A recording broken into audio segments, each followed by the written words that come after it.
I met Dee on a dating app and we immediately hit off. Conversation was super easy for us, so we swapped numbers and spent the next 2 weeks texting and talking on the phone.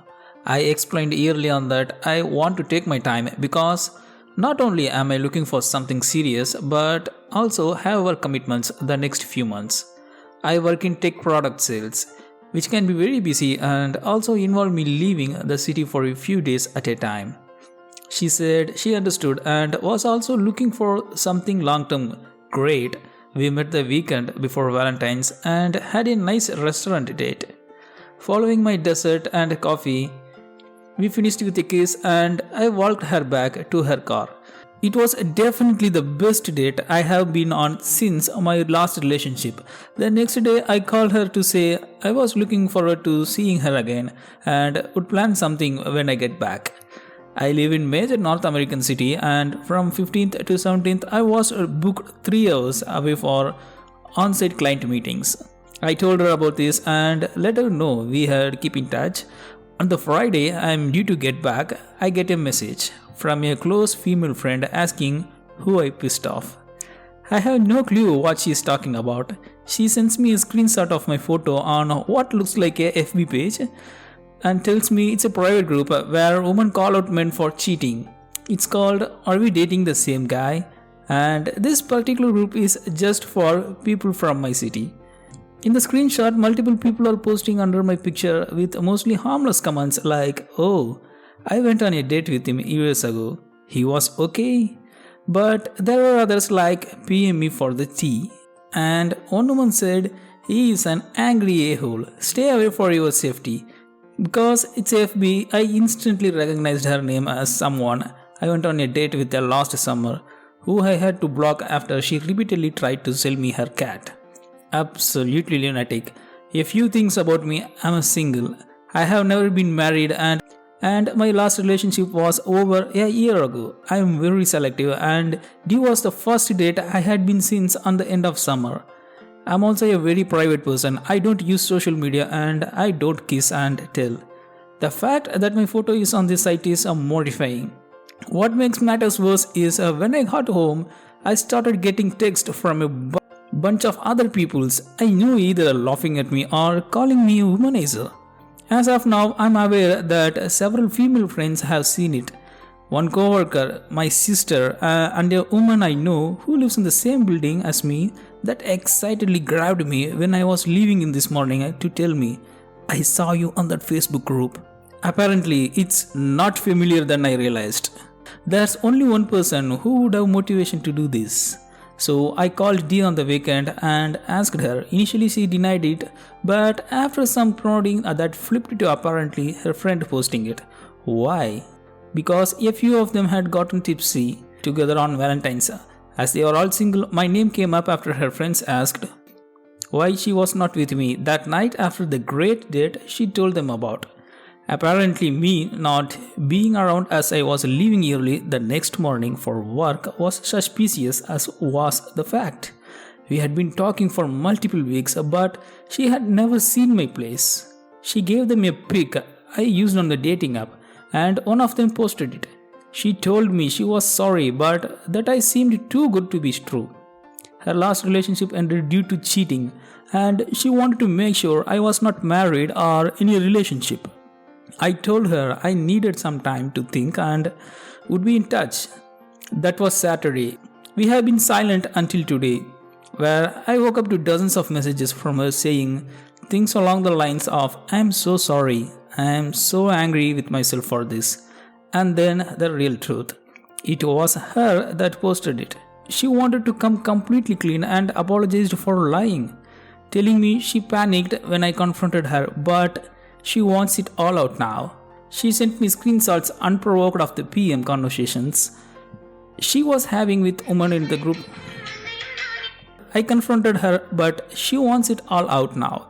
She sent me the screenshots unprovoked of the PM conversations she was having with the woman in the group about me. Aside from the one head case I mentioned earlier, there was nothing accusatory. But what I could not get over was how they were discussing me in such an open manner. It had nothing to do with whether I was single or cheating. It was stuff like he took me to this restaurant. He drives this kind of car. This is what he likes in bed. This is what his place is like. This is how much money I think he makes. I would never talk about exes or people I have dated like that. And if a guy tried to talk to me about D like that, I'd think he was a effing weirdo and tell him to stop. My two closest female friends are divided on this, so I'm here for your advice. One thinks that women needed to protect themselves against predators and violence, and groups like this are necessary. The other is angry on my behalf because the presumption of men being posted to that group or they are cheaters or sketchy. Otherwise, why would anyone even post them here? I really don't know what to do next. I have never had to deal with anything remotely like this before. I like D, but it was one date. She also lied to me about it at first. This seems like a headache and we have never even had a S thing yet. Is she going to get even more paranoid after that? It doesn't like we are compatible. This feels like the past 3 weeks of us talking have been on a massive waste and actually stinks because she's the first person I have really liked since my ex. The next update from this person is back with an update, but firstly a couple of quick notes based on the feedback I got. No, I'm not Patrick or David or Eric or Pascal or Brett.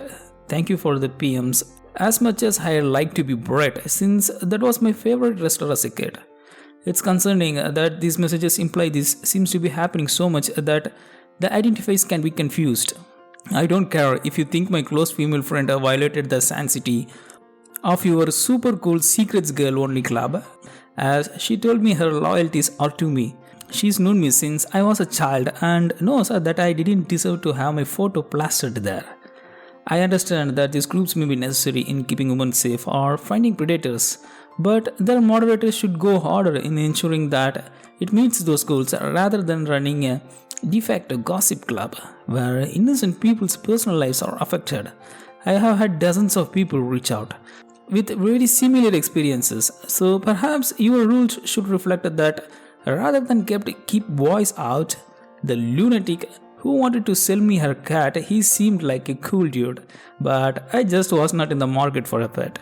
He also only had 3 legs, which made him run like a drunken sailor. All cats deserve love. I hope he got away from her. Some of you alarmingly struggle the concepts of consent. I consented to my photo appearing on a dating app. I didn't consent to my photo appearing in a "is this guy trash" group. Those are not the same, and the stigma and assumptions associated with both are vastly different. I really should not have to explain this, but here we are. Regarding me not realizing how big this group was, 3 of the women in my life all found out about it the same way. On Valentine's Day, a radio show ran on a segment on it that it got picked up by blogs and social media. It's even appeared on local television. My friend saw it on Twitter. Another saw this guy was dating 12 women. Another saw a "this guy was dating 12 women" post that got shared and decided to investigate. My sister was texted by her friend about it, and when they all rushed to check the group out, there I was. Great timing. It currently has over 50k members. Anyway, moving on. I decided not to pursue things with D. She took the post down during our radio silence, but it mainly boiled down to just not seeing her in the same light anymore. I can't accept that she is genuinely sorry, but I also know how I am and would not be fair to either of us. This is supposed to be the honeymoon period. Everything is supposed to be light and quiet. Now it's just suspicion and resentment. Not gonna lie, the period between when we first started talking to when I went away on my trip was really great. I looked forward to talking to her. When I would see a text, I got butterflies. When we kissed, it felt electric. Some people said what she did was such an obvious red flag. They were questioning why I was even hesitating. The reason is that I have not felt like this in some time. My last relationship lasted 5 years, and after we broke up, I legitimately wondered if I could find that spark again. Especially after trying dating apps here and there and not having much finding the right person. I do want to feel that spark again and find my person. But holding on to something that already has these problems before it even starts is the wrong move. Instead, I'm simply happy I got to experience it. Now I know it's out of there and possible again, just not with D. But I'll be honest, I did wake up today thinking, hey, you never know. Maybe a couple of months down the line, I'll think different and maybe we will go grab a drink. And then I saw she texted me. To preface, before I left the city for work, she sent me a photo with a message, don't forget about me. It was her in a bikini on a summer beach, blowing a kiss. She is quite chesty, so it's not exactly SFW. I opened today's text, which reads, hey, hope I'm not disturbing you, but I had like to ask you to delete the picture I sent and do not share it with anyone. What the F? I replied, the only copy of that picture is in our chat thread. Do you seriously have this low on opinion on me? To which she apologized and said she was just making sure. Fine. At first I was annoyed but then realized the most important thing. It was a reminder it had made me the right decision. So I made another and deleted her number. And my opinion about this is, it is understandable that you feel mortified and embarrassed that your photo is on your private Facebook group, where women call out men for cheating. However, it's not acceptable for someone to post your picture on a private Facebook group without your consent. Especially if it's for the purpose of publicly discussing your private life, it is important to address the situation with D directly and express how her actions have affected you. While it's understandable that she may want to verify your relationship status, but it is not acceptable for her to post your photo on the private Facebook group without your consent. And regarding the debate between your female friends, it is important to note that both women and men can be victims of violence and abuse in relationships. While it is important for individuals to take measures and protect themselves, such as verifying someone's relationship status, it is not acceptable to publicly discuss and share private information about someone without their consent. Ultimately, it is up to you to decide how you want to proceed the situation. And the relationship with D, it may be helpful to take some time to reflect on your feelings and what you want in a relationship before making a decision.